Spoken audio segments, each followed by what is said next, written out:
Top 10 Cruise Tips for 2024. Tip number 1. The first step when planning a cruise is to determine what your budget is. It is very easy to underestimate how much your cruise will cost because there are many expenses people forget about. Most cruisers budget for cruise fare, port fees, taxes, and gratuities. They plan for the added expense of the drink package. Let's take a look at the expenses they forget about when planning their cruise budget. Travel expenses before and after the cruise, shuttles, Uber, taxis, etc. Tips for the porters at the cruise terminal. Money for the casino. Cash to use in the cruise port cities for food, drinks, and souvenirs. Money for excursions and specialty dining. Hotel, food, drinks, and other miscellaneous expenses the night before the cruise. Finally, never cruise without travel insurance. Tip number 2. When planning a cruise, it is important that you know which U.S. port city you want to sail out of. Most cruisers will only sail out of the port city closest to their home. Fun fact, 75% of cruisers drive to the cruise port because they live within a 300-mile radius from the port. This is great for those cruisers because it saves them money on airfare. They also are eligible for resident discounts. It's bad because they are limited to certain cruise lines and itineraries they can book. We live in Michigan. We fly to every cruise port. Admittedly, it is expensive flying, but it comes with an advantage. Every cruise port is our home port. We recommend cruisers that normally drive to their home port book a cruise out of a port that requires a flight every once in a while to experience new things. Tip number 3. Arrive in the cruise port city 1 to 2 days before your cruise. This advice is extremely important if you are flying into the port city. Arriving early when driving ensures you will not miss your cruise due to traffic, bad weather, accidents, or mechanical failure. Flight delays are a common occurrence in 2024. Arriving early will prevent the delays from ruining your cruise plans. Arriving a day or two early will give you the opportunity to explore the port city and wake up well-rested on cruise day morning. It is like starting your vacation a day or two early. That's not a bad deal at all. Tip number 4. How to select the itinerary for your cruise. The itinerary is the travel schedule for the ship. It includes the route and ports the ship will visit. The itineraries available are determined by the U.S. ports the ship sails out of.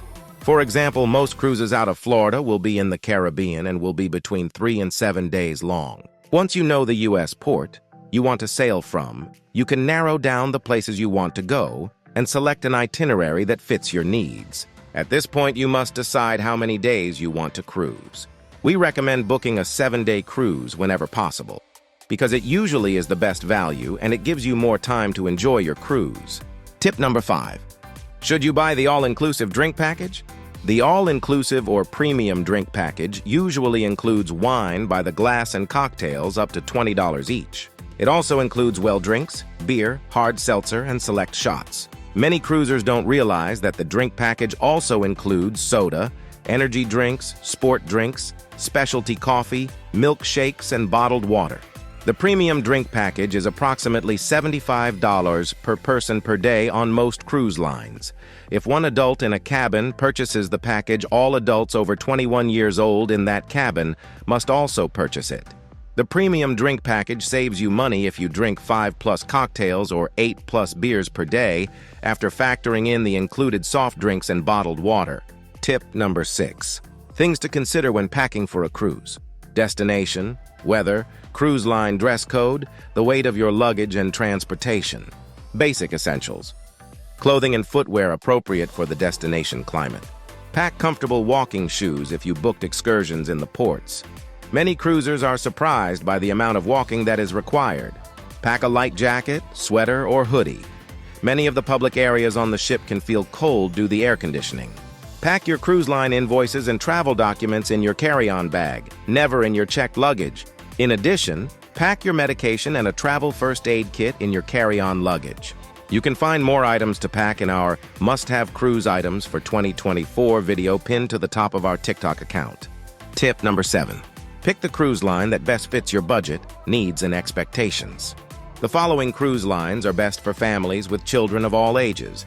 Carnival Cruise Line, Royal Caribbean International, Disney Cruise Line, Norwegian Cruise Line, and MSC Cruises.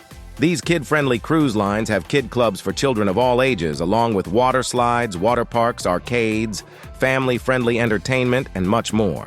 Celebrity cruises and princess cruises are designed for boomers, Gen Xers, and families with teenagers.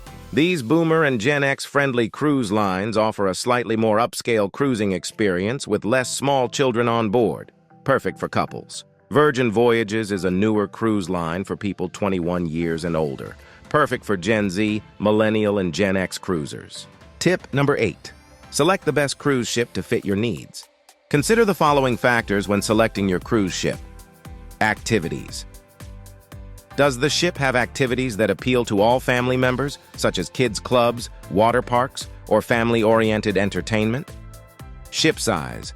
Big cruise ships have the most bells and whistles. Budget.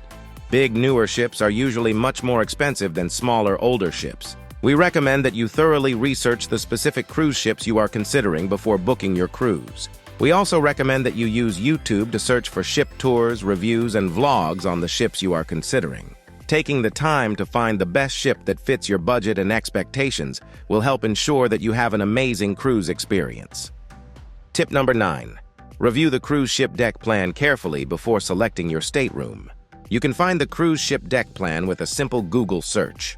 Do not select a stateroom directly above or below restaurants, the casino, bars, or entertainment venues. This will prevent your sleep from being disturbed by loud noises above or below you. Other factors to consider are the deck level and location. Cruise ships are divided into 3 sections: forward, mid, and aft. We suggest selecting a stateroom in the midsection of the ship between decks 5 and 9. This will give you the best access to the restaurants, bars, entertainment venues, and other amenities on board the ship. Additionally, it will make it easier to get off the ship for excursions and on debarkation day. Tip number 10. Book your cruise as early as possible. Cruising has been growing in popularity since the pandemic restart. Cruise fare has been growing due to the increased popularity. Booking 1 to 2 years ahead locks in the prices at today's rates. Booking early can save hundreds of dollars. Booking early will give you more options when selecting your stateroom, specialty dining, and cruise line excursions. Follow Huddle Adventures for more cruise tips. See you on the high seas.